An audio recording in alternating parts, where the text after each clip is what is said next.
مرة أسقف أخذ آباء كهنة معاه في خلوة في منطقة كده في الصحراء، وبعدين وهم قاعدين فبيدي الكلمة بتاعته، فجأة لقى مجموعة رعاة اتقابلوا مع بعض، فقال هيحصل مشكلة دلوقتي. الراعي بالخراف بتاعته ده راعي رقم 2 وراعي رقم 3، والخراف اختلطت مع بعضيها عشان ياكل الحشائش في الارض والنجيله في الارض او الزرع في الارض.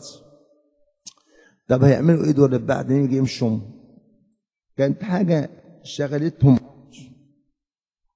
المهم سيدنا قعد مع الاباء يتكلم معاهم لحد وقت الغروب كده، بدا الرعاه كل واحد ياخد الغنم بتاعه عايز يمشي. هيمشي ازاي؟ فلا اول راعي معاه صفيحه كده ومعاه عصايه، وقعد يخبط على الصفيحه خبطات معينه، فالخروف يسمع عارف الخبطه دي بتاعت مين؟ الراعي بتاعه. فالقطيع بتاعه يرفع ودانه كده يسمع صوت الناحيه دي كده، ياخد بعضه ويتحرك ناحيه الصوت.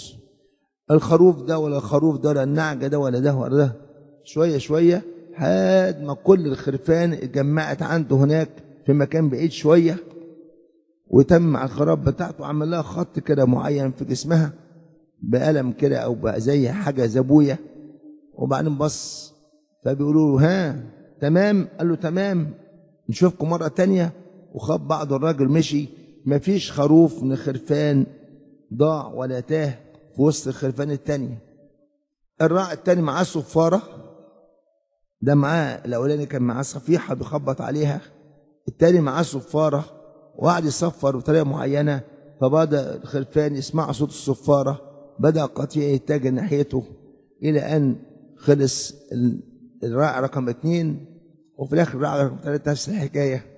فقعد الاسقف يتامل مع الاباء الكهنه، قال ياه الخروف اللي يتميز بالغباء، خروف غبي جدا، لكن تبص تلاقيه يعرف يميز صوت الراعش، يعرف يميز صوت الراعش.